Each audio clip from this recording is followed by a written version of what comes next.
Hello everyone, it's me Uncle John. Today I am going to read S3 3052 Beans Baker number 5 by Richard Torrey. Summary: when he is given an unlucky uniform number, Beans Baker considers giving up baseball rather than face kidding from the other players. The first game of the season was only 3 days away. Coach Munhall was handing out uniforms. Beans could hardly wait. All spring, he had dreamed of wearing number 21, just like his hero, the great Roberto. Crack! The coach Munhall held up the number 21 jersey. "Here I am," shouted Beans. The coach Munhall handed it to Sheldon. "There must be a mistake," Beans said. "That's my number." "No," said Coach Munhall. Here's your uniform." Beans looked at his jersey. "Number 5? It can't be." Everybody knew about number 5. It was the number that wrong way Haskins wore. Haskins hit a home run in his very first game in the majors, but he ran around the bases the wrong way. Knowing he'd be teased, he quit baseball forever. "Hey Beans, make sure you don't put the jersey on the wrong way. You get it?" Sheldon snickered. "This is terrible," groaned Beans. "I'm going to be laughed out of town." "It is just a number," said Coach Munhall. At practice the next day, Beans tried to hide his number by wearing his jacket, but it kept getting in the way. It was his worst practice ever. "Hey, wrong way? Let me show you the right way," said Sheldon. He hit a pitch out of the park. "Reminds you of the great Roberto, doesn't it?" Beans told his friends he was thinking about quitting the team. "But you love baseball," said Lindsay. "Almost as much as me." Beans shook his head. "I can't play wearing number 5. "It is just a number," Chester reminded him. "It's wrong way's number," said Beans. "I might as well be wearing number 13. "Hey, that's my number," said Chester. "Sorry," said Beans. Beans didn't go to the next practice. "I'm not feeling well," he told his mother. He wasn't really sick, but when he thought about wearing number 5, he did feel a little queasy. At practice, everyone wondered where Beans was. "We can't let him quit," Chester said to Lindsay. "How can we stop him?"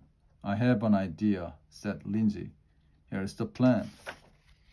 After practice, Chester and Lindsay stopped at Beans' house. "Guess what?" said Lindsay. "We are quitting the team too." "What?" said Beans. "Why?" "We don't want to get teased," said Chester. "With these glasses, who knows what other teams might call me?" "Four eyes, gogglehead," said Beans. "There's no telling what kind of teasing a girl catcher might get," said Lindsay. "Better safe than sorry. Right, Beans?" "Wrong," shouted Beans. "Who cares about what other teams say, Chester? Your glasses help you see the ball better." "Lindsay, you're the best catcher in the league, and you love baseball almost as much as me. You guys can quit just because people might laugh at you. You're making a huge mistake." "I think you just talked us out of quitting," said Lindsay. "I think I just talked myself out of quitting," said Beans. "It worked," shouted Chester. "See you at the game, Beans." The next morning, Beans and his family arrived at the field just as the game was about to start. "You are late," shouted Sheldon. "Did your dad go the wrong way?" Coach Munhall made Beans sit on the bench because he had missed practice, but he told him to stay ready. Beans watched as the other team went ahead, 2-0. Then in the bottom of the ninth, Chester and Lindsay both got hits. With 2 outs, everyone was counting on Sheldon to hit a home run and win the game. "Come on, Sheldon," Chester yelled from second base, just like in practice. "On this time, it's for real," added Lindsay. Sheldon's knees started to knock. Even from the bench, Binge could see his face turning white. All of a sudden, Sheldon fainted. He fell on top of the catcher. Rip went Sheldon's pants. "Binge, you will have to bat," yelled Coach Munhall. "Now batting, Binge Baker, number 5, said the announcer. Binge's family cheered. The other team laughed. "Number 5? It's wrong way," they shouted. Binge stepped up to the plate. "Hey, wrong way? Want a map?" the catcher said. Binge swung at the first pitch. He missed, and his helmet spun around. "Strike 1, shouted the umpire. The other team laughed even harder. "Look," yelled the pitcher. "He is wearing his helmet the wrong way." Binge swung at the second pitch. He missed again. "Strike 2, shouted the umpire.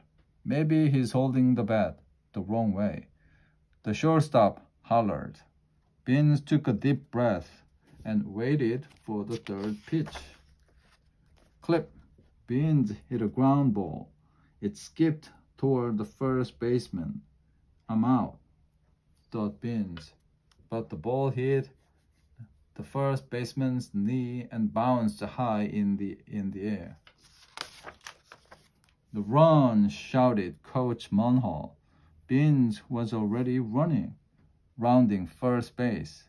As the ball came down, it hit the pitcher on the head and bounced toward the outfield. "Keep going!" shouted Coach Munhall, waving his arm like a windmill. Binge stepped on second base and kept running. The center field kept running too, right into the left fielder. Crash! Chester scored. Lindsay scored. Binge tagged third base and headed for home. The left fielder picked up the ball and threw it with all his might. "Slide, Binge, slide!" yelled Coach Munhall. Binge, the catcher, and the ball all arrived at the same time. When the cloud of dust settled, the umpire yelled, "Safe!" There was no more laughing. There were no more jokes about wrong way. Binge Baker number 5 had won the game. "Ice cream for everyone," shouted Coach Munhall. "Hey, Binge," said Lindsay, "Sheldon said he doesn't want the great Roberto's number anymore. Everyone is calling him the great Roberto. Now you can switch to number 21, said Chester. "No," said Binge. 5 is fine with me. Besides, it is just a number." The end.